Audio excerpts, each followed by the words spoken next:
Voilà, donc nous allons vous présenter la pédagogie du Père Fort et de Pierre Fort. C'est la même personne, voilà, pour être assez clair.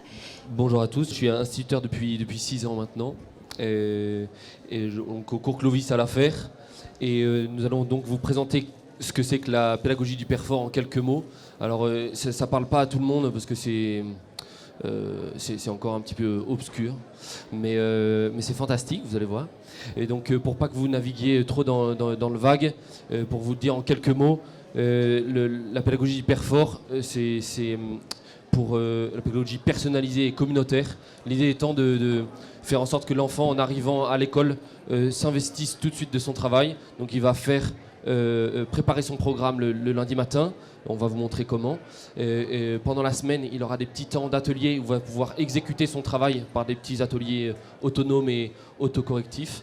Et le vendredi, on fera un bilan tous ensemble en petits groupes pour revenir là-dessus et partager nos réussites, nos erreurs. Donc c'est une méthode d'enseignement assez atypique, mais qu'on va vous présenter maintenant. Et on s'est appuyé essentiellement sur les travaux de Madame Nathalie Beaufrère, qui a écrit un ouvrage qui s'appelle « La pédagogie personnalisée dans ma classe », et donc que je vous invite à lire. Donc voilà. Merci. Donc, je vais commencer par vous présenter Pierre Fort, un prêtre jésuite qui est né en 1904, décédé en 1988, et du coup un pédagogue français. Il a monté le Centre d'études pédagogiques en 1945. Ensuite, il a monté la revue Pédagogie, dans laquelle il a écrit beaucoup. Donc, on a pas mal d'écrits de sa part.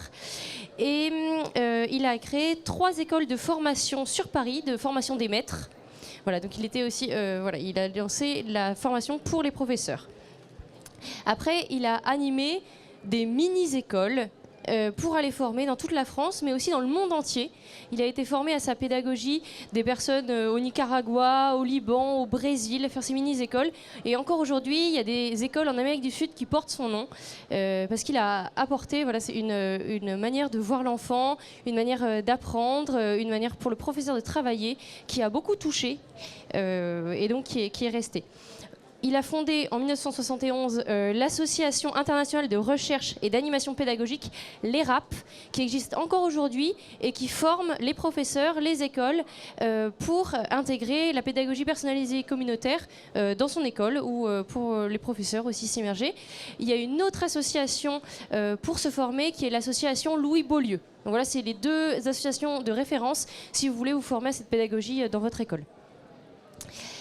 Je vais vous parler un peu de lui et de sa vision pédagogique qui a été autant influencée par les jésuites, car c'est un prêtre jésuite, que par la pédagogie des écoles nouvelles. Donc, des choses qui sont un peu aux antipodes, mais lui a fait une force de ces deux méthodes pédagogiques. Une rencontre qui sera clé pour lui, c'est la rencontre avec Hélène Loubienska de Lanval, qui est une pédagogue française qui a travaillé avec Maria Montessori et qui va introduire Pierre Fort à la pensée de Montessori et à ses travaux. Elle lui propose une réflexion profonde sur l'enfant, l'éducation de l'homme conscient, dans toutes ses dimensions. Ça, il va vraiment le reprendre à son compte, travailler dessus. La pédagogie Fort est fondée sur une philosophie de l'homme et une vision chrétienne de l'homme, de l'enfant. Il va se référer à beaucoup de philosophes pour élaborer sa pensée, dont Emmanuel Mounier, qui va beaucoup citer en disant « La personne est un être spirituel, elle unifie toute son activité dans la liberté et développe la singularité de sa vocation. » Voilà, ça c'était quelque chose de très important pour Fort, la vocation de l'enfant. On va dire que sa pédagogie n'est pas individualiste, mais elle est personnalisante. Et ça c'est très important, parce que ça va différencier. C'est propre à la personne. Une autre chose que j'aime beaucoup, c'est qu'il nous dit que l'action éducative ne doit pas être vue dans une logique d'efficacité, mais dans une logique de fécondité. la liberté de l'éducateur se retrouve devant le mystère de la liberté de l'éduquer et de la grâce. Voilà, donc ça nous permet d'aussi être en toute humilité devant l'enfant et avec la pédagogie qui nous est transmise.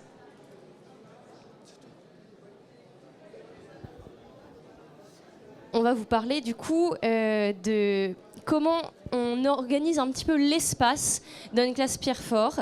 Alors là, on a la chance d'avoir des très belles photos de la classe de Martial, de ces élèves là qui ont été prises la semaine dernière, je crois. Donc c'est vraiment des vraies photos avec des vrais enfants qui travaillent. La pédagogie personnalisée et communautaire peut se mettre en place dans n'importe quelle salle de classe. Bien sûr, il est confortable d'avoir un peu d'espace, mais on peut toujours s'arranger. Et c'est possible de mettre en place soit seulement dans votre classe, si vous êtes professeur et vous mettez en place, soit dans l'école au complet, ce qui est quand même le plus facile, le plus confortable, pour plusieurs raisons. D'abord, ça va donner une émulation avec les professeurs, de pouvoir parler ensemble, réfléchir à cette pédagogie, aux ateliers. Ça, c'est une vraie force que moi j'ai vécue à l'Accordé, de pouvoir parler pédagogie personnalisée en salle des profs. Et ensuite, pour l'élève, ça va donner une continuité pour lui. Il va s'inscrire, ce processus de travail, il va le connaître et ça va être de plus en plus facile pour lui de s'intégrer dedans. Donc on va voir l'exemple de la classe de Martial. Il y a 3 points clés pour aménager son espace en travail personnalisé. Tout d'abord, on verra dans le plan de classe qu'on va créer des espaces distincts. Donc, il y a les élèves, les bureaux des élèves de manière classique, le tableau, voilà, le bureau du professeur, ça vous connaissez. Mais on va aussi mettre une bibliothèque, un coin regroupement, des meubles à hauteur d'enfant avec le matériel qui sera exposé. Ça, c'est sur la création d'espace. Ensuite, on va permettre le déplacement. Ça, on va vous en reparler parce que c'est une chose qui est importante. Les élèves ont le droit de se déplacer dans la classe parce qu'ils en ont besoin pour se documenter, pour expérimenter, pour solliciter l'aide d'un camarade. La troisième chose, ça va être de favoriser l'accès au matériel didactique pour que l'enfant puisse manipuler, qu'il ait des supports différents, que ce soit papier, vidéo, du matériel didactique en bois, voilà, un ordinateur par exemple. Voilà, il aura besoin de tous ces supports. Et donc, tu peux peut-être nous raconter comment ça se passe dans ta classe ? Comme vous pouvez le voir sur le plan de classe, alors ceux qui sont sensibles à la pédagogie Montessori ont l'habitude, mais il y a besoin de beaucoup de rangements. Donc c'est toutes les zones jaunes, et toutes les zones jaunes sont accessibles par les enfants tout le temps. Donc tout ce qui est rangé dans ces meubles-là doivent être visibles, et les enfants sont permis d'aller le chercher tout le temps. Alors tout le temps, tout est relatif évidemment, pas quand je parle déjà. Mais c'est un élément quand même très important à prévoir, et dites-vous que là, même moi, j'ai pas assez de rangement pour toute ma classe. C'est pour ça que je suis obligé de m'organiser que sur une période et de changer le matériel à chaque période, parce que j'ai pas assez de place pour mettre le matériel de toute l'année. Alors que moi, je fais la méthode du Perfort que pour les mathématiques là. J'ai pas osé me lancer sur tout, et avec une seule matière. J'ai déjà plus de place. Je suis peut-être mal organisé, mais voilà. Et donc très concrètement, l'espace de travail personnel, il est partout dans la classe. Ils peuvent se déplacer où ils veulent pour travailler, et notamment pour leurs ateliers autonomes, ils peuvent se mettre par terre, ça pose aucun problème. Donc leur table de travail, etc.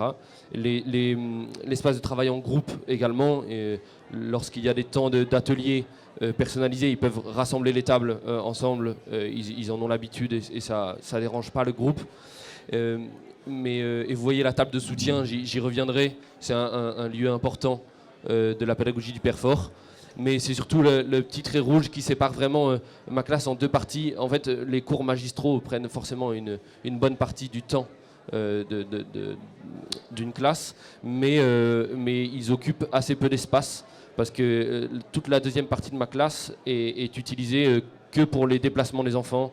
Le petite zone, il y a écrit texte et temps en classe. Donc c'est l'endroit où on se rassemble tous ensemble, assis par terre, de manière beaucoup plus informelle, pour faire le point, faire des bilans.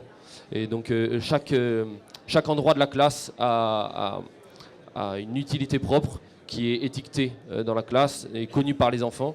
Ça leur permet de changer d'endroit, permet de se reconcentrer, mettre en action son corps et se redynamiser. Voilà. Et tac, tac, tac.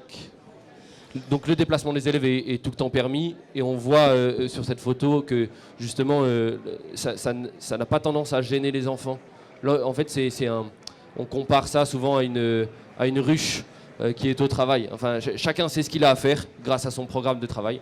Donc ça ne gêne pas les autres que leurs camarades se lèvent. On voit que les enfants sont capables de très bien travailler et pourtant les autres se déplacent entre les tables. J'y reviendrai après de quelles sont les conditions quand même pour se déplacer. Et la disponibilité des ateliers, c'est ce que je disais, donc des meubles assez ouverts avec tout le temps les ateliers à disposition. Donc on va revenir justement sur ce besoin de mouvement de l'enfant. Ça, c'est une chose qui est importante dans cette pédagogie-là, c'est qu'on va prendre en compte le besoin de mouvement de l'enfant pour le mettre au service du travail. Pierre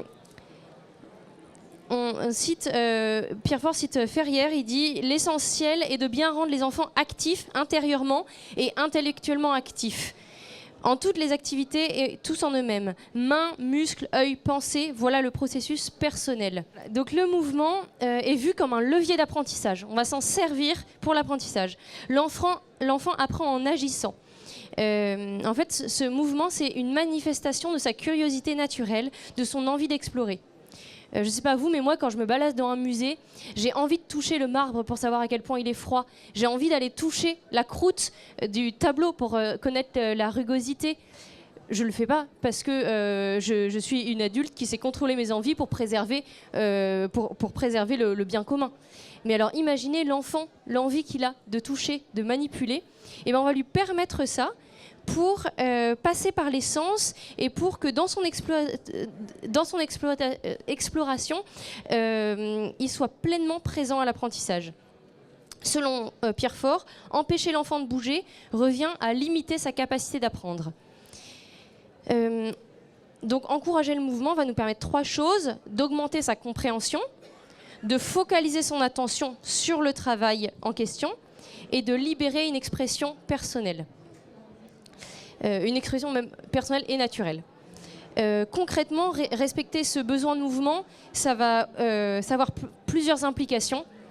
Déjà, donc on va autoriser l'enfant à se déplacer, comme on l'a vu, renforcer son autonomie. Ça va permettre de renforcer son autonomie et de maintenir un équilibre entre l'effort mental et le besoin corporel. Autoriser le mouvement, c'est aussi proposer du matériel qui engage la main, le muscle, l'œil, la pensée. Et autoriser le mouvement, c'est aussi proposer des moments de rythmique, de psychomotricité. Donc quand on est en groupe, surtout avec les plus petits, voilà, proposer des danses, des moments de rythme qui mettent dans leur corps quand on est en groupe.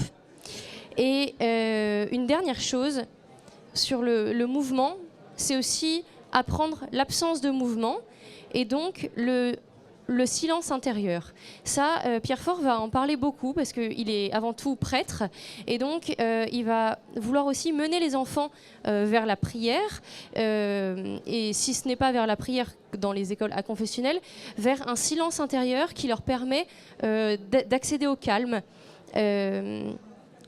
Hélène Loubienska dit « La personne se construit du dedans ». Ça, il en est sûr et il veut s'appuyer dessus et voilà, proposer aux enfants surtout sur les enfants récalcitrants, agités, des leçons d'immobilité. Là, si vous voulez en savoir plus là-dessus, je vous conseille vraiment les écrits d'Hélène Loubienska sur le silence, qui sont superbes. Voilà. Donc, tu nous en as parlé bien de comment tu...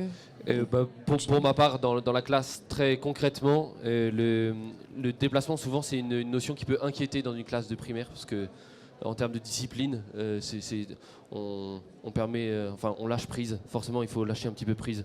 Mais lorsque c'est bien réglé, en fait, ça se fait très très bien. Donc déjà, on a édicté des règles avec les enfants pour se déplacer. Donc on s'est rassemblés, on s'est assis sur nos petits coussins et puis on a décidé des règles pour se déplacer. Alors je suis très, j'aime bien les triptyques, donc il y a toujours 3 règles. Et on fait toujours au plus court pour éviter de se déplacer pour aller voir tous mes camarades en même temps. J'ai toujours un objectif précis. Je me déplace avec un but. Et le dernier, c'est je le fais sans bruit. Je le fais silencieusement. On a fait le choix tout à fait conscient de tourner ces phrases-là de manière positive. Encore une fois, la négation pour le cerveau, c'est une double information. Donc essayer de toujours choisir ses règles de manière positive, plutôt que de dire je ne fais pas de bruit. Eh ben, on dit je marche silencieusement. On aurait pu rajouter une 4e, mais ça rentrait pas dans mon triptyque, mais elle paraissait plus évidente. C'était lorsque personne parle. Lorsque personne n'a pris la parole de manière ouverte devant la classe. Ça va de soi, mais on aurait pu le rajouter évidemment. Et ensuite, suivant ces règles, les élèves peuvent se déplacer assez librement lorsque la classe est au travail, donc pour aller chercher un mouchoir, boire, chercher des affaires dans leur casier. Ça ne dérange pas les autres lorsque c'est accepté par le groupe. Et si ça dérange, il y a un point à refaire. C'est pas toléré le fait de déranger. Donc il faut absolument que dans le groupe ce soit acquis pour tout le monde. Et donc dans le choix du mobilier, c'est quand même important. Il faut qu'il y ait de l'espace pour ça. J'ai fait le choix d'avoir des tables doubles exprès, donc pour permettre des couloirs plus grands, pour favoriser le déplacement. Et après, le mouvement est aussi favorisé dans ma classe par un éveil du corps. Donc le matin, éveil du corps, avant chaque contrôle, on fait des exercices de respiration, de reconcentration sur son corps pour, encore une fois, reconnecter le corps et l'esprit. Il y a plein d'activités là-dessus, je pense aux activités nuites. Et aussi, chacune de mes leçons est construite sur le corps, dans le sens où chaque nouvelle notion est abordée par un aspect kinesthésique qui fait appel au corps. Après, il y a un deuxième volet sur l'aspect oral. On va oraliser tous ensemble pour favoriser l'intelligence auditive. Et dans un dernier temps seulement, on va faire une intelligence visuelle par la leçon ou alors la conception d'un affichage pour la classe. Mais pour être très concret, une leçon sur la préposition, par exemple, va être expérimentée au tout début par les enfants en disant est-ce que quelqu'un peut me faire une action qui engage, qui fait appel à une préposition. Au début, ça va être moi qui vais la donner. Je dirais, est-ce que vous pouvez vous mettre sur votre chaise ou debout sur votre table, sous votre table. Souvent, en plus, c'est amusant pour eux, donc c'est fantastique. Mais et après, ils le font eux-mêmes, ils le verbalisent. Et le fait de l'avoir vécu dans son corps permet de l'ancrer dans son esprit. Voilà. Et de fait, pour vous dire, dans les contrôles, quand je demande un exemple, souvent, ils redonnent l'exemple qu'ils ont vécu. Qu'ils ont donné eux-mêmes. Donc c'est la preuve que c'est ce qui les a marqués, beaucoup plus que tous les exercices d'application que nous avons pu faire. Et il me semble que c'est tout pour le mouvement en tout cas. Ouais. On va pouvoir parler du matériel didactique du coup, qu'on utilise dans les classes. Ah oui, pour le matériel, alors évidemment la majeure partie c'est les ateliers autonomes. Il en faut une grande quantité et sur toutes les notions abordées. Un atelier autonome, c'est une consigne claire avec un élément de leçon, un rappel, une définition, un exercice à proprement parler qui peut être relativement simple. Hein. Il ne faut pas trop se compliquer la vie non plus. Il ne faut pas toujours plein de matériel, etc. Et une autocorrection. Parce que l'avantage de ça, c'est que d'une part, ça vous accapare moins. Parce que si vous avez, moi j'en ai que 15, mais 15 enfants qui vous attendent à votre bureau pour être corrigés, c'est infernal. Et en plus de ça, il faut que l'enfant se rende compte de son erreur lui-même. Pourquoi les enfants sont si forts aux jeux vidéo? C'est parce qu'on leur renvoie automatiquement qu'ils se trompent. Et ils recommencent. Ils se trompent, ils recommencent, ils se trompent, ils recommencent. Et ils deviennent forts. Et il y a un petit peu la même idée, mais en conscience. C'est qu'ils détectent leur erreur tout seuls et donc ils vont s'en souvenir. Donc ça, c'est pour les ateliers, c'est essentiellement ça. Donc ça demande beaucoup de temps. Le matériel pédagogique est à disposition. Donc je vous ai parlé des rangements. Moi, j'ai une classe assez épurée. C'est peut-être ce sur quoi il faut que je travaille, mais j'ai assez peu d'affichages didactiques généraux. Donc j'ai pas d'image à vous présenter. Mais les géoplans, les cubes multidirectionnels, le matériel didactique pour les maths, parce que je fais ça que pour les maths, est tout le temps accessible dans la classe. Donc il est bien rangé, étiqueté, et les enfants peuvent aller s'en servir dès qu'ils en ont besoin. Et pour finir, vous voyez le petit coussin qui passe de main en main. C'est le temps en classe. Alors je ne sais pas s'il y en a qui sont sensibles à la discipline positive, mais c'est le même format que le temps en classe de la discipline positive. Donc pour faire rapidement, ce type de petit rassemblement est très codifié. Donc on se rassemble de manière informelle par terre. Ils ont tous leurs petits coussins dans les petits coffres que vous avez vus tout à l'heure, qui est juste là, je crois. Dans le coffre qui est là, ils rangent tous leurs coussins après, juste pour l'occasion. Et on fait un tour des joies ou des réussites de chacun, ce qui permet à tous de partager. Ce qui est essentiel. L'enfant, s'il apprend quelque chose, c'est pour pouvoir le transmettre. Sinon, ça a assez peu d'intérêt. Surtout pour les enfants qui ont des difficultés à l'école, ils apprennent rarement pour eux. Ils veulent le dire à leurs parents ou à quelqu'un d'autre. Et donc ça leur permet d'avoir une occasion de transmettre. Ensuite, on fait un point sur les objectifs qu'on s'était fixés au début de la semaine. Et on termine par un petit jeu qui permet c'est très rapide, mais de favoriser une cohésion de classe, un effet de groupe qui va aussi aider. Ce petit jeu, il peut paraître anodin, mais en fait après, lorsqu'un élève a besoin d'aide, lorsqu'un élève a des difficultés, les autres ont volontiers envie d'aller l'aider parce qu'ils ont vécu un moment de joie, de groupe ensemble, et ça favorise l'entraide entre eux et la bienveillance. Donc ça, c'est la mise en commun que tu fais le vendredi matin, c'est ça? Oui, exactement, en Ouais. fin de semaine. Ouais. Et il me semble que c'est tout. Et le petit coussin, c'est le petit bâton de parole. Voilà. Je n'ai pas pris un bâton parce que ça fait du bruit quand ça tombe, mais voilà. Et il me semble que Merci, c'est tout. ouais. Merci pour cette présentation.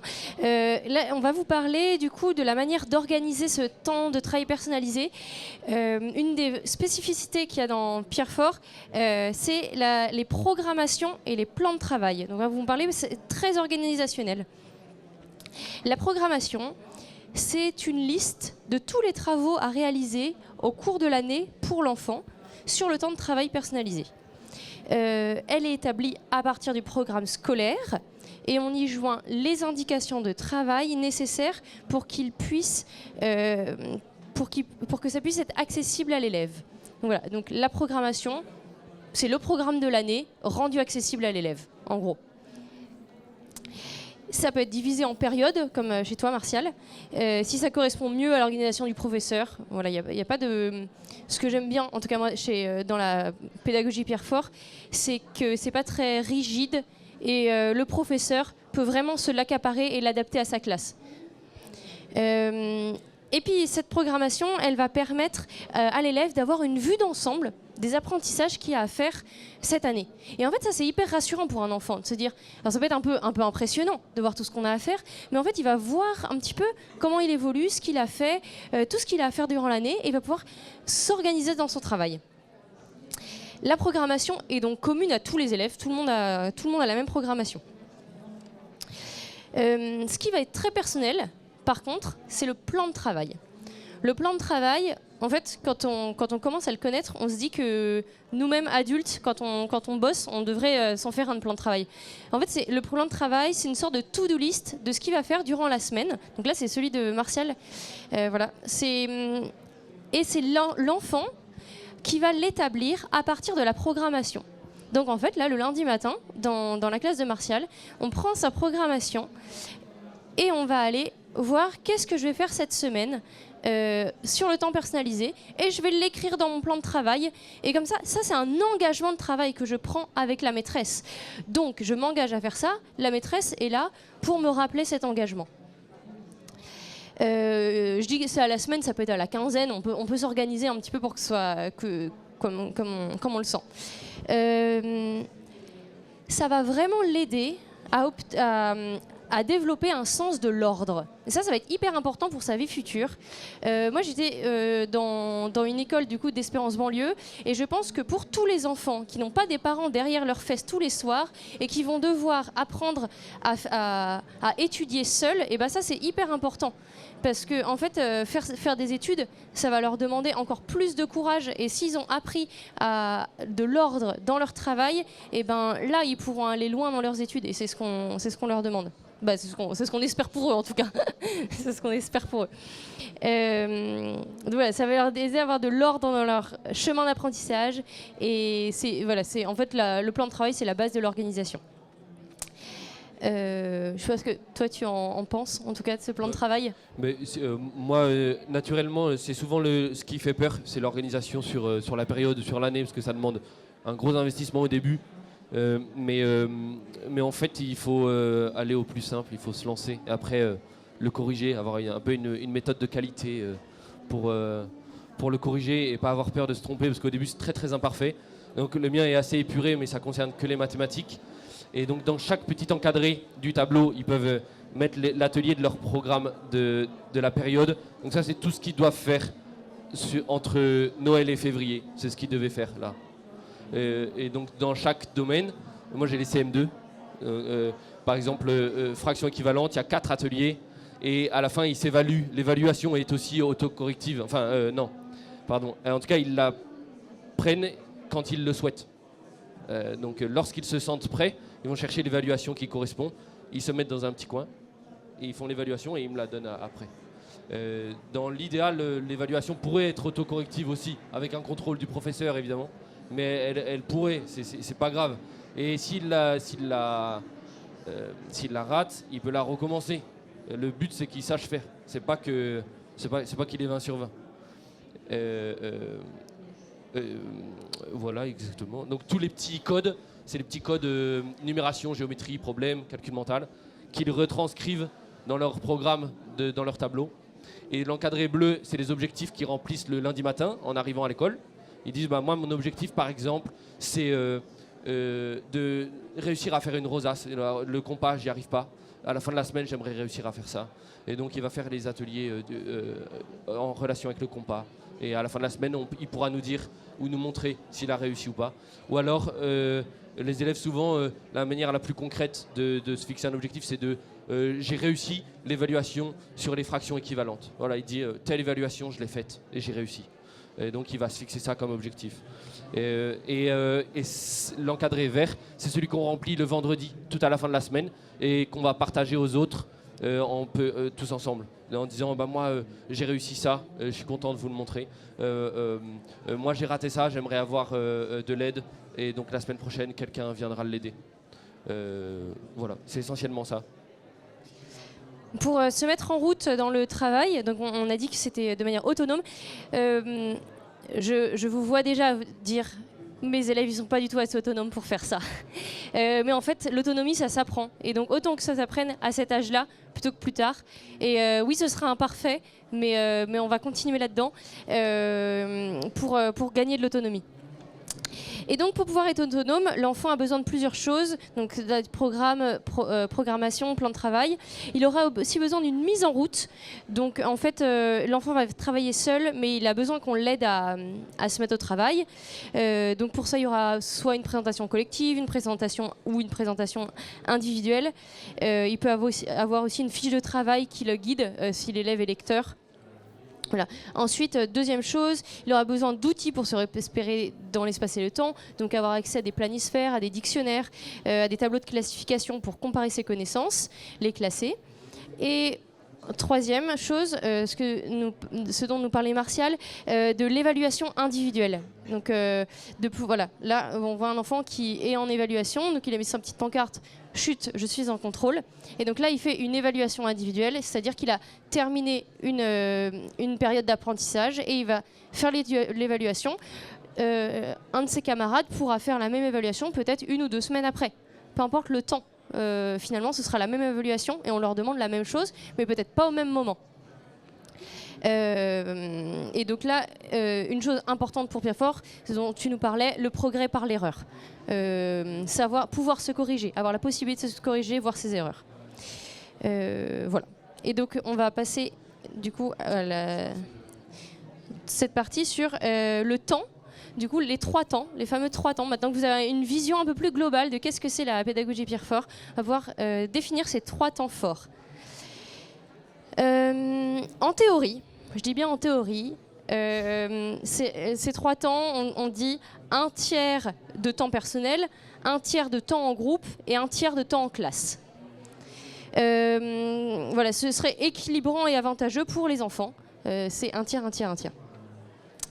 Je sais pas si c'est 1/3, 1/3, 1/3. De fait, ça se passe pas tout à fait comme ça dans ma classe, mais aussi parce que j'ai choisi ça que pour les mathématiques. Donc ça, c'est pas très bien représenté. Je vous ai partagé mon emploi du temps, mais pour les mathématiques, c'est tout ce qui est bleu. Et on voit quand même qu'il n'y a que 2 cours magistraux de mathématiques, numération et géométrie, le lundi et vendredi matin. Et après, c'est que des ateliers autonomes, 1 demi-heure par jour. Donc moi, mon temps personnalisé, il est quotidien. Donc à chaque fois, juste avant le déjeuner. Et le mardi, c'est en fin de journée, pour des raisons pratiques. Et les moments de groupe, c'est ce qui se voit le moins sur l'emploi du temps. Mais j'essaye de l'insuffler, notamment quand on fait des problèmes. Les problèmes, c'est un bon exercice à faire à plusieurs, surtout quand il y a des choses compliquées à réaliser. Mais ça c'est pas retranscrit dans l'emploi du temps, parce que je vais pas mettre tel moment où on travaille forcément en groupe. Il y a 2 moments où je fais des petits groupes avec les enfants.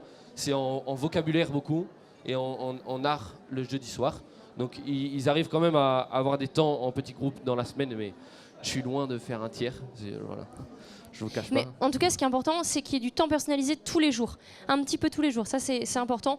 Alors, un petit peu, au moins 1 demi-heure, hein, mais pour pouvoir se mettre vraiment au travail. Moi, je dirais même 3/4 d'heure pour vraiment pouvoir se mettre au travail. Mais qu'il y en a un peu tous les jours. Donc, on va passer sur le premier temps fort. Alors, voilà. Donc, les 3 temps forts, travail personnalisé, travail de groupe et en groupe classe. Le premier temps fort, le travail personnalisé. Le travail en atelier, du coup, là, l'enfant est seul avec son engagement de travail. Donc, il a pris un engagement de travail sur son plan de travail. Il est seul avec. Il va progresser à son rythme selon ses aptitudes. Il y a des ateliers didactiques qui sont rangés, qu'il va pouvoir prendre pour faire ça. Ça va lui permettre, et ça c'est important, de découvrir une notion. Ce n'est pas juste de la remédiation ou pour revoir ce qui a été vu en groupe classe, mais vraiment, ça va lui permettre de découvrir. Donc ce matériel va être autocorrectif, comme on l'a vu. Le travail, comme ça, c'est d'une grande exigence pour l'élève et pour le maître, parce que grâce à la personnalisation, on rend chaque enfant responsable de lui-même, y compris de son travail scolaire. Ça va être important. Pierrefort dit « Ainsi on assure à chacun l'essentiel, la prise en charge de lui-même et de son travail ».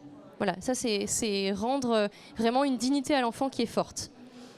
À la différence de Montessori, qui promeut le libre choix, en travail personnalisé, la route est plus balisée avec le plan de travail, avec les contrôles, les invitations aux autocorrections. Et donc on a affaire à une pédagogie par objectif. On va dire.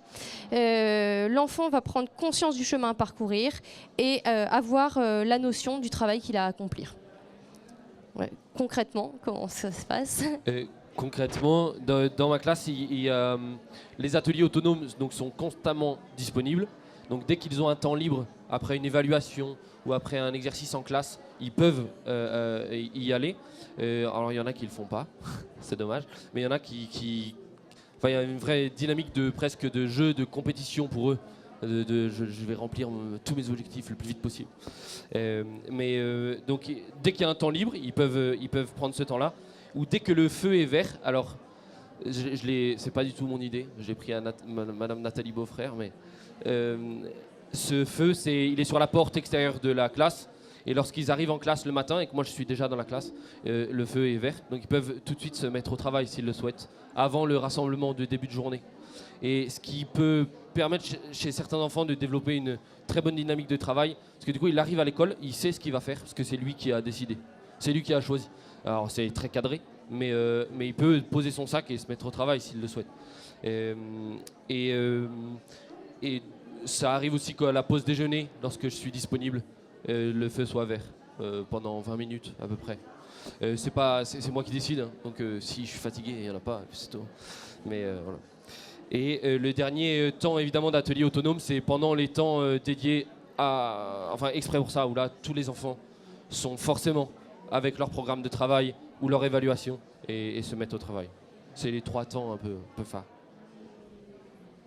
Donc le deuxième temps, c'est le temps de travail en groupe.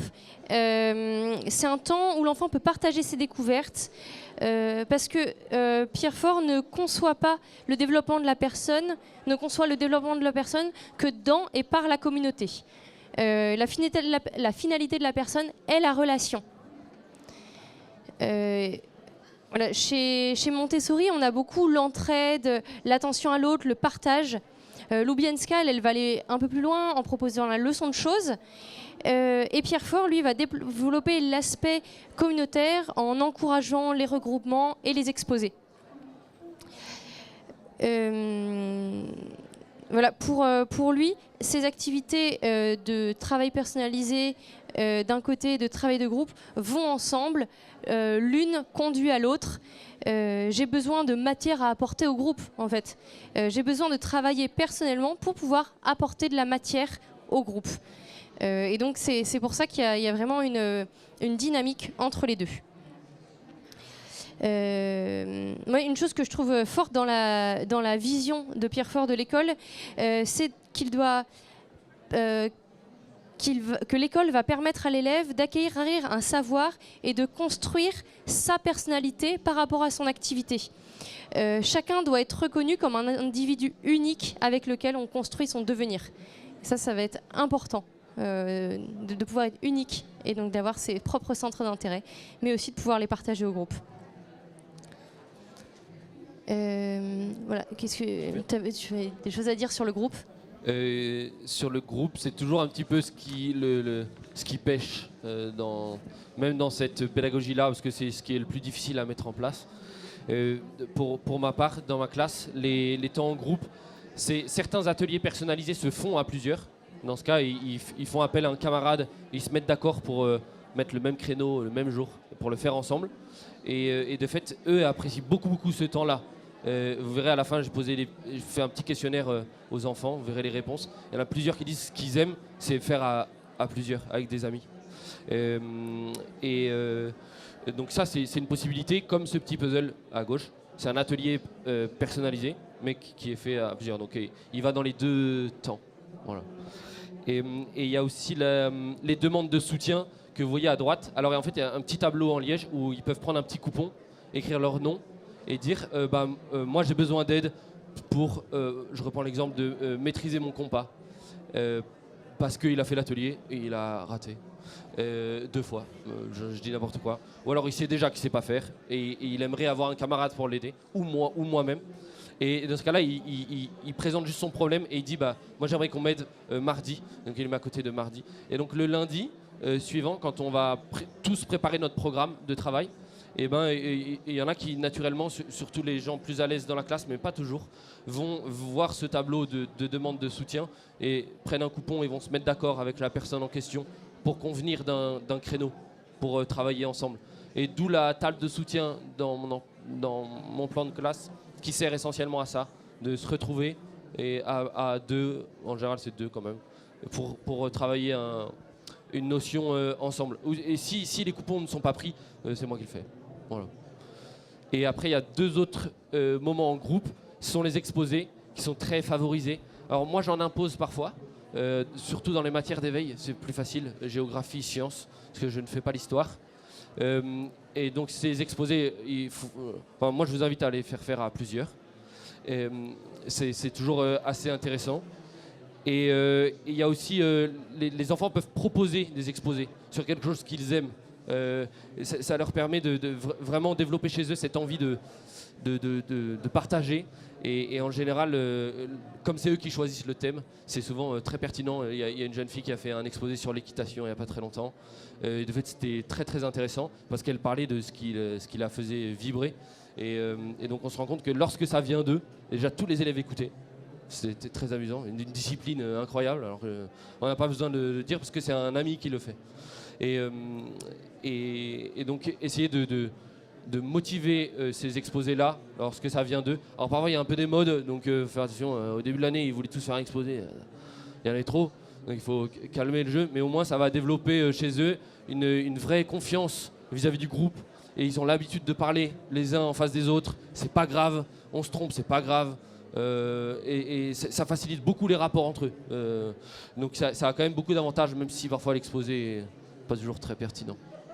Et la réflexion en équipe ou en jeu, c'est lorsque moi en classe, dans mes cours magistraux, je les rassemble par petits groupes pour faire une activité de problème, de vocabulaire, comme je disais tout à l'heure, ou alors une activité pratique pour laquelle ils se mettent à plusieurs, ou un quiz en équipe. Voilà, c'est ce qui fait appel encore une fois à un esprit de groupe qui est très pertinent et qui permet à l'enfant de développer, partager des choses avec ses amis. Voilà. Et donc le troisième temps, donc le temps en groupe classe. Donc on aura la mise en commun dont on a parlé tout à l'heure, qui est un temps en groupe classe qui est important pour se remettre ensemble du travail personnalisé. Normalement, ce qui est préconisé, c'est qu'elle soit courte et quotidienne, cette mise en commun. Après, on peut voir qu'on peut l'adapter suivant sa classe. Ce qui est important, c'est que l'élève réfléchit à ce qu'il a fait comme travail et à ce qu'il a appris, ce qui est deux choses différentes finalement. Et donc voilà, l'enfant chaque jour va réfléchir à ce qu'il a fait, réfléchir à ce qu'il a appris. On peut aussi en profiter pour faire la leçon de silence, pour écouter des beaux textes ensemble, pour chanter. Tout ça, ça donne un esprit communautaire à la classe. Et puis aussi, du coup, il y a les cours magistraux dont tu peux nous parler. Les cours magistraux, vous connaissez tous, a priori. Voilà. Je vous ai présenté ma façon de les construire avec 3 temps pour les 3 types d'intelligence. Mais je pense qu'il sort du lot, c'est les temps plus informels. Nous sommes tous assis en petit cercle. Donc les temps en classe, c'est propre à la discipline positive, mais ça s'inscrit beaucoup dans la pédagogie du père fort. Encore une fois, c'est très cadré, c'est 20 minutes. Donc c'est pas trop chronophage. Et le temps en classe, c'est pour résoudre essentiellement des problèmes liés à la classe, à l'organisation, la logistique de la classe. Typiquement, on disait que les déplacements, ça pouvait être embêtant. Et le problème qui est soulevé, il y a un ordre du jour du temps en classe. Donc l'enfant qui est le secrétaire tire un petit papier et dit voilà, aujourd'hui on va régler des déplacements trop bruyants pendant les ateliers. Ça m'a empêché de travailler. Bon très bien, qu'est-ce qu'on met en place? Et encore une fois, comme ça va venir des enfants, ils vont tous en général être plus attentifs à ce que ça fonctionne. Et on fait aussi le point sur l'effort qui avait été mis en place la semaine précédente. Donc si je reprends le même exemple, la semaine d'après, on commencera la séance par dire qu'est-ce qu'il en est des déplacements, est-ce que c'est mieux, pareil, moins bien. Et très rapidement, on arrive à voir la tendance et les choses se corrigent de cette manière. Les mises en commun, pour le coup, c'est que pour les mathématiques, que pour le travail académique, et c'est le même format. On fait le point, on parle de nos objectifs, et à la fin, on fait un temps tous ensemble de jeu. Voilà. Et c'est essentiellement ça. Et donc, pour un petit peu conclure tout ça, Martial a demandé à ses élèves qu'est-ce qu'ils pensaient de tout ça. Et donc, on a recueilli des phrases des élèves. Voilà, donc la première question, c'était pourquoi appréciez-vous les ateliers? Donc, il parlait temps atelier. Il y avait pas mal de choses intéressantes qui ressortaient. Voilà, moi j'aime bien parce qu'on est autonome et on n'embête pas les autres. Voilà, donc le besoin d'autonomie qui ressortait plusieurs fois, je crois même. Oui. Voilà, on a un peu synthétisé parce que c'est un temps calme et agréable. Ça, le calme, ils en ont besoin aussi d'avoir des temps pour eux. Car je m'amuse en travaillant, donc c'est vrai que c'est toujours un peu plus ludique. On y apprend des choses importantes pour passer en 6e parce que c'est assez facile. Voilà, un petit peu la tendance. Sachant que je pense que, en l'occurrence, je sais qu'il dit je m'amuse en travaillant, mais il dit je m'amuse, c'est pas forcément une activité ludique, c'est pas forcément un jeu. C'est plus lui ce qui l'amuse, c'est le fait de faire lui-même, d'être organisé, de faire sa petite mayonnaise. Mais c'est pas l'activité en tant que telle. Hein. Et après, on avait une autre question, c'était pourquoi appréciez-vous les temps de mise en commun, donc la deuxième partie, qui est en groupe. Et ce qui ressort beaucoup, c'est le fait de pouvoir résoudre des problèmes et d'avoir un temps où ils sont entendus par le groupe. Ils aiment beaucoup, certains en profitent un petit peu trop. Et vraiment, ça, c'est revenu plusieurs fois. Et c'est pour ça on l'a mis en gros, mais parce que je peux montrer aux autres ce que j'ai fait. Et c'est un temps qu'on n'a jamais, sinon à l'école. Ils montrent jamais leur réussite. Ils le montrent un peu en cachette lorsqu'ils ont fait un beau dessin, etc. Mais ils n'ont jamais de temps où ils peuvent juste partager de ça, j'ai réussi, c'était super. En plus, c'était rigolo. On l'a fait avec un tel. Et en plus, dans la dynamique, ça va inciter les autres à faire cet atelier parce qu'il va leur donner envie du coup. Il va dire ah j'ai fait ça, j'ai réussi. Et tous les autres vont dire ah je vais le faire la prochaine fois. Et vous pouvez être sûr qu'il y a des ateliers qui vont être à la mode parfois juste parce que quelqu'un d'un peu gentil qui a dit ça c'était super. Ouais, il dit on peut découvrir de nouvelles choses quand les autres présentent. C'est exactement ça. Et j'aime le temps de jeu à la fin, donc c'est ce que tu disais que tu faisais à la fin du rassemblement, un petit temps de jeu ensemble. Voilà, et dès qu'il y avait une troisième question, oui, ah oui, quel est votre atelier préféré et pourquoi? Si tu veux donc voilà, on voit qu'ils aiment beaucoup les fractions, donc c'est quand même pas mal. Le puzzle, les fractions, les ateliers de géographie. Donc, en tout cas, ils aimaient bien dans les réponses. En tout cas, moi, ce que je note, c'est qu'il y a cet aspect si cher à Pierre Fort, qui se caractérise très bien dans la pédagogie personnalisée. C'est une école de la responsabilité. Une école où on peut découvrir sa vocation, s'épanouir par ses passions, mais aussi travailler en équipe, découvrir ses complémentarités, s'entraider. En fait, c'est une école d'une communauté bienveillante où chacun a sa place. C'est ça qui est très important et qu'on voit dans tout ça. Voilà. Ouais, je me permets de souligner juste la réponse qui est tout en bas. Alors j'ai 4, du coup c'est un atelier de géométrie, et ça ne vous parle pas évidemment, c'est pas grave. Mais il dit j'ai appris à reconnaître des triangles alors que les autres ne l'avaient pas vu. Et ça les stimule vachement. Et ils sont très contents de faire quelque chose en avance. Et ils ont tous l'occasion de le faire, même les élèves les moins bons scolairement peuvent aller cibler le domaine dans lequel ils ont des compétences que les autres ont moins ou qu'ils feront plus tard. Et comme ça, ils le partageront, ce sera leur moment de grâce. Et ça fait très pro, mais je vous promets que c'était pas grand-chose. On leur a demandé s'ils se sentaient plus autonomes et responsables. Quasiment tout le monde a dit oui. Bon, j'ai peu d'élèves, donc c'est pas beaucoup représentatif, mais quasiment tout le monde a dit oui, et que 2 personnes ont dit oh, non, moi ça va pas trop. Et les autres, avez-vous l'impression de vous engager? Parce que c'est quand même l'objectif premier de cette pédagogie, c'est de favoriser l'engagement des enfants dans leur propre progression. Et ils ont quasiment tous dit oui, sauf un, qui devait être mal luné, parce que c'est aussi quelqu'un qui a dit non, pas particulièrement. Et j'ai trouvé 2 réponses un petit peu différentes, intéressantes, parce qu'il y en a une qui a dit un peu seulement, parce que je suis distraite. Voilà, elle a l'impression de pas beaucoup s'engager, parce que souvent elle pense à autre chose. Je trouvais ça rigolo. Et un autre qui dit oui, mais seulement grâce au contrôle. C'est-à-dire que s'il n'était pas évalué, il ne le ferait pas. Enfin, ça l'ennuierait. Et ce qui est rigolo, c'est que c'est le premier de la classe. C'est lui le meilleur, et il le fait juste parce qu'il est évalué. Sinon, ça l'ennuierait. Donc voilà. Mais c'est assez représentatif, et donc c'est quand même très intéressant. Merci pour ce travail. Voilà, on a 10 minutes de questions. Ouais, on a presque 10 minutes de questions. Donc voilà, on va pouvoir passer un micro. Bonjour, merci pour cette conférence. Je suis très intéressée parce que moi j'ai une classe Montessori 6-12 ans que j'ai ouvert l'année dernière. Et donc il y a beaucoup de similitudes avec ce que vous faites.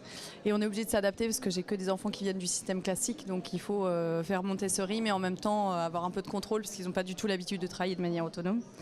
Alors j'ai 5 questions. Quel niveau avez-vous? Est-ce que vous avez que du CM2 ou du 6-10 voilà. Moi j'avais que CM2 et Marine, je me permets de répondre. Ouais. D'accord. Donc 3 niveaux par exemple. Ok. Combien de mètres carrés vous avez pour 15 élèves à peu près? Je l'ai fait avec les enfants. Je crois que j'ai 30 mètres carrés, je crois. D'accord. Est-ce que les programmations sont accessibles, donc les programmations des élèves sont accessibles en ligne ou parce que vous êtes formé à cette pédagogie, ainsi que les évaluations, ou est-ce que c'est vous qui les avez créées? Moi j'ai tout pris. En vrai, il y en a qui existent sur internet, on peut trouver des exemples, mais je pense que le mieux c'est de créer quelque chose qui corresponde à votre classe. Mais sinon, non, on les a créés. D'accord, super. Et au niveau des exposés, je vois que vous les laissez. Effectivement, quel est le quota? Parce que nous, c'est aussi un effet de mode et très facilement, on peut avoir beaucoup d'exposés. Du coup, ils délaissent un peu la conjugaison. Comment est-ce que vous jugulez le fait que les enfants se mettent aux exposés, mais que ça soit quand même raisonnable par rapport à leur travail par ailleurs? C'est assez péremptoire. Il y a des moments où je dis non. D'accord. Mais et pour les affichages, j'essaye de les faire tourner très régulièrement. Je pense que ce serait très cruel de ne pas en afficher alors qu'il y a des élèves qui en ont fait. Donc il faut qu'ils soient tous affichés si tous les enfants ont fait un exposé. Mais la durée peut être très courte. Je pense pendant une semaine, 2 semaines, on prend une photo, on l'envoie aux parents. Et puis... D'accord. Et j'ai vu sur votre emploi du temps de chef, si vous n'en avez pas parlé, le temps des chefs. C'est parce qu'à l'école, on met en place la pédagogie des équipes. Et donc, il se trouve que j'ai les CM2 et du coup, j'ai les plus grands, j'ai les chefs d'équipe. Et donc, sur le même principe que le temps en classe, exactement pareil, on prend 20 minutes toutes les semaines pour résoudre des problèmes qui, pour le coup, concernent que la pédagogie des équipes et le climat d'école. D'accord. Pas de la classe. Pédagogie des équipes, c'est quelque chose qu'on peut trouver sur Internet en tapant pédagogie des équipes? Bon, je pense que oui. Essentiellement, c'est inspiré du scoutisme. D'accord. Ok, merci. Merci.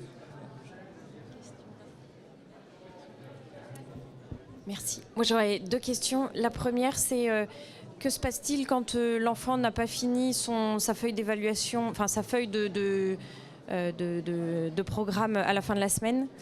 Et quand un élève avance plus vite par rapport à votre cours théorique, en fait, comment vous faites pour adapter vos cours et eux leur avancée? Donc en tout cas, il peut reprogrammer pour la semaine d'après. Après, l'objectif, c'est quand même de le mettre devant ses responsabilités, devant ce qui s'est engagé. Je pense que tu es d'accord avec moi là-dessus. Et on va pouvoir lui permettre de pouvoir le faire la semaine prochaine quand même. Mais après, à voir si c'est récurrent, peut-être mettre un système de barème, un système de notation. Qu'est-ce qui peut motiver l'enfant pour vraiment faire son plan de travail? Il faut s'adapter à l'enfant si c'est récurrent en tout cas. Et la deuxième question, c'était pour... pardon. S'il avance à son rythme, comment vous adaptez vos cours théoriques? Et en fait, c'est pas grave si l'élève voit une notion avant le cours théorique, il sera même très content de l'avoir vu avant, et ça va pas l'empêcher d'être attentif, d'avoir déjà vu quelque chose, et ça tu peux confirmer que c'est ce que tu vois aussi dans ta classe? Je dirais même au contraire, c'est-à-dire que les enfants, souvent qui ont vu les notions en avance, sont ravis de venir les présenter aux autres ou d'expliquer aux autres. Ah, moi je l'ai vu là, ou je le savais de tel moment. Par exemple, un élève, si vous accueillez un élève qui vient d'une autre école, souvent, et qu'il a vu dans son programme de l'année précédente quelque chose que vous n'avez pas encore vu, souvent il est hyper content de dire que moi je sais, je l'ai déjà vu et je vais le partager. Et ben là ça fait un peu la même chose. Lorsqu'ils l'ont déjà vu grâce aux ateliers, et ben ils sont ravis de pouvoir être celui qui partage. Voilà. Ouais, ça arrive que ce soit souvent les mêmes, mais voilà. Et pour les évaluations, ça arrive qu'il n'ait pas tout fait. Ça arrive. Mais il y en a qui sont primordiales pour moi, mais c'est loin d'être parfait. Encore une fois, pour la matière fondamentale, c'est ma première année où je fais ça. J'ai peu de retours. Mais s'il y a des contrôles ou des domaines, par exemple, il a décidé de faire que la géométrie, que les problèmes, il n'a pas du tout fait de numération, il y a quand même un moment où les contrôles vont tomber. Ça veut dire qu'il y a des dates butoirs quand même. Donc là, par exemple, c'est la période jusqu'aux vacances de février. Si les enfants n'ont pas fait de contrôle jusqu'aux vacances de février, sa dernière semaine, il va faire que des évaluations. Et ça va être infernal. Donc, en général, il fait l'erreur qu'une seule fois. Parce qu'il va se rendre compte que c'est affreux et il y a des choses qui ne vont pas fonctionner et il ne va pas le refaire.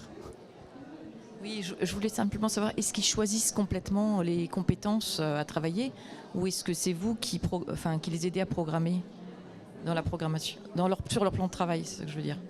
Le plan de travail, c'est eux qui choisissent. Après, le contrôle du professeur est quand même là. Ça veut dire que si je me rends compte quand même au milieu de la période qu'il a fait que de la géométrie, je l'inciterai fortement à changer de direction. Une petite question par rapport aux évaluations. Vous disiez, quand il a terminé son travail, il peut faire l'évaluation lui-même. Et vous disiez, s'il la rate, il la rate. Comment est-ce que vous arrivez à retrouver, à le ramener en arrière? C'est-à-dire, vous lui dites, bon, il va falloir que tu refasses l'étape 2, 3, 4. Comment c'est vécu ? En général, relativement bien, parce que c'est souvent l'occasion pour moi aussi de déceler qu'il a une très mauvaise opinion de son travail. Parce que lui, ça veut dire qu'il a eu le sentiment d'être au point et de pouvoir faire l'évaluation, et il a raté. Donc c'est l'occasion pour moi, en général, c'est souvent le moment où je dis, à tel moment on va se voir tous les deux, parce qu'il faut qu'on révise. Et c'est juste un indicateur pour moi qu'il va falloir que je passe du temps avec lui. Donc en général c'est plutôt bien pris parce que ça leur donne droit à un moment un peu privilégié. Que faites-vous pendant les temps d'atelier? Rien. Non, Des mathématiques, du coup? Non, c'est vrai. Je tourne et j'aide les enfants qui en ont besoin. Et malgré tout, même si c'est autocorrectif, etc., il y en a plein qui ont des questions. Et qui viennent vous voir pour quelque chose qu'ils ne comprennent pas. Donc essentiellement c'est ça pour l'instant. Et je crois que dans l'idéal... il y a un temps d'observation aussi, dans l'idéal. Il y a un temps où on se met en retrait. Voilà, c'est bien si... alors c'est pas facile à faire, mais si pendant quelques minutes le professeur a le temps de se mettre en retrait et de voir un petit peu l'ambiance générale de la classe, ça c'est quelque chose qui est assez important. Voilà, et qu'on essaye de... Alors c'est une dernière question car il reste 2 minutes. Merci. C'est juste à propos des évaluations. Est-ce que vous avez plusieurs modèles d'évaluation? Parce que vous dites ils la font, ils me la rendent. Ils la font pas forcément au même moment. J'ai CM1, CM2. J'en connais plusieurs dans ma classe qui du coup dire aux copains, attends, vas-y, c'était sur ça, fais gaffe, revois bien ce point-là, ou pas. C'est vrai. Alors moi j'ai un avis sur la triche qui est peut-être pas le bon, hein, mais si c'est son copain qui dit ça, il va l'enregistrer. Et du coup, il va savoir. Si c'est une incitation à apprendre telle chose, parce que c'est là-dessus qu'il sera évalué, il saura. Et moi, ça me va. C'est juste dommage qu'il ne l'ait pas fait par lui-même. Mais ça me dérange pas. Qu'un élève vienne l'aider pendant qu'il est en évaluation, là, ça, c'est dérangeant. Mais le jour J, si son stratagème si son moteur pour avoir révisé, c'est ses camarades qui ont dit « Ah, fais attention, c'était hyper dur », c'est pas grave. Merci beaucoup pour ce temps. Merci beaucoup. On reste disponible un petit peu à l'entrée s'il y a besoin.